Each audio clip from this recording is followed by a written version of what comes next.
Hi all ഇന്നൊരു evening study വ്ളോഗാണ്. 5:32 ആയിട്ടുണ്ട്. ഇപ്പം ഞാനപ്പോൾ ഏതാ പഠിക്കണമെന്ന് തീരുമാനിക്കുവാണ്. അപ്പം ഞാൻ കുറച്ച് ടോപ്പിക്സ് നോക്കിയിട്ട് കുറച്ച് ടോപ്പിക്സ് സെലക്ട് ചെയ്യാമെന്ന് വെച്ചിട്ട് 3 ടോപ്പിക്ക് ഞാൻ സെലക്ട് ചെയ്തു. ഇന്ന് ഞാൻ പഠിക്കാൻ ഉദ്ദേശിച്ചത് കേരള ഹിസ്റ്ററിയിലെ യൂറോപ്യന്മാരുടെ സംഭാവനകളും ജിയോഗ്രഫിയിലെ ഭൂമിയുടെ പാളികളും ഇന്ത്യൻ ചരിത്രത്തിലെ ബ്രിട്ടീഷ് ആക്രമണം എന്ന് പറയുന്ന ടോപ്പിക്ക് എക്കണോമിക്സിൽ ധനകാര്യ വിപണിയുമാണ് പഠിക്കാൻ ഉദ്ദേശിച്ച ടോപ്പിക്ക്.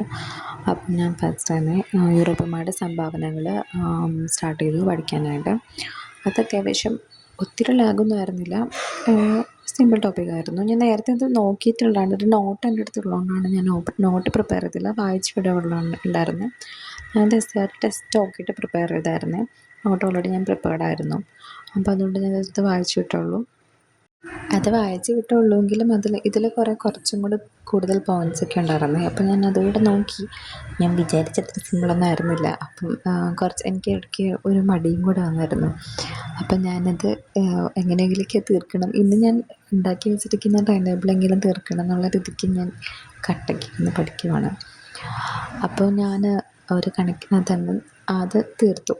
അപ്പോൾ അടുത്ത ടോപ്പിക്കിലേക്ക് പോയി. പഠിച്ചു തുടങ്ങിയപ്പോൾ 6:23 അടുത്തത് ജോഗ്രഫി ആയിരുന്നു പഠിച്ചത്. ഭൂമിയുടെ പാളികൾ എന്ന് പറയുന്ന ടോപ്പിക്ക്. എനിക്ക് സത്യം പറഞ്ഞാൽ ജോഗ്രഫി പഠിക്കുന്നത് വലിയ താല്പര്യമുള്ളൊരു കാര്യമൊന്നുമല്ല കേട്ടോ. എനിക്ക് ഭയങ്കര എനിക്ക് പഠിക്കാൻ വലിയ താല്പര്യമില്ലാത്തൊരു സബ്ജക്റ്റാണ്. അപ്പോൾ അതുകൊണ്ട് ഞാൻ ഭയങ്കര കഷ്ടപ്പെട്ടാണ് പഠിച്ചത്. എന്താ പറയുക, ഇതിൻ്റെ അടുത്ത് ഞാൻ നോട്ട് നേരത്തെ പ്രിപ്പയർ ചെയ്ത് വെച്ചിരുന്നു. അതുകൊണ്ട് ഞാനതിൽ നോട്ടപ്പം ഷോർട്ട് നോട്ടൊന്നും എഴുതിയില്ല, വായിച്ച് വിട്ടേ ഉള്ളൂ കേട്ടോ. അപ്പോൾ അതും എങ്ങനെയെങ്കിലും തീർക്കാനുള്ള തത്രപ്പാടിലാണ്. ശരിക്കും പറഞ്ഞാൽ പുറത്ത് നല്ല മഴയാണ്. ഈ മഴ ആയതുകൊണ്ട് പഠിക്കാനായിട്ട് ഇപ്പോൾ ഭയങ്കര മടിയാണ്. ഞാൻ എങ്ങനെയെങ്കിലൊക്കെ ഒരു കണക്കിനെയാണ് പഠിക്കുന്നത്. അങ്ങനെ ആ പോർഷനും തീർന്നത്. അടുത്ത സ്റ്റാർട്ട് ചെയ്ത 7:15 കുറച്ചൊക്കെ ബ്രേക്കും കൊണ്ട് എടുത്തിട്ടാണ് പഠിച്ചത്. കണ്ടിന്യൂസ് ആയിട്ട് പഠിക്കുമ്പോൾ പഠിക്കുന്നുണ്ട്. അപ്പോൾ ഞാൻ അടുത്തത് ടോപ്പിക്ക് പഠിച്ചത് ഇന്ത്യൻ ചരിത്രത്തിൽ ബ്രിട്ടീഷ് ആക്രമണമായിരുന്നു. അത് ചെറിയൊരു പോർഷനായിരുന്നു കേട്ടോ, കുറച്ചുണ്ടായിരുന്നുള്ളൂ. അത് ഞാനിപ്പോൾ എവിടെയാണെന്ന് പേജ് നമ്പറൊക്കെ നോക്കി കണ്ടുപിടിച്ചെടുത്ത് അത് വേഗം തീർന്നു. അധികം ഒന്നും ഉണ്ടായിരുന്നില്ല.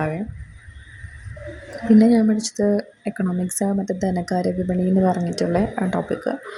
അതും ചെറിയൊരു ടോപ്പിക്കായിരുന്നു, ചെറിയൊരു പോർഷനായിരുന്നു, വലുതൊന്നും ആയിരുന്നില്ല. അപ്പോൾ ഞാൻ ചെറുതോക്കി എടുത്തതാണ്. ഇത്രയും നേരം കണ്ടിന്യൂസ് ആയിട്ട് പഠിക്കുമ്പോൾ അടുത്ത് പഠിക്കാൻ വേണ്ടിയാണ് അങ്ങനെ ചെയ്തത്. അപ്പോൾ ഇത്രയേ ഉള്ളൂ കേട്ടോ. വീഡിയോ ഇഷ്ടമായാൽ ലൈക്ക് ആൻഡ് സബ്സ്ക്രൈബ്.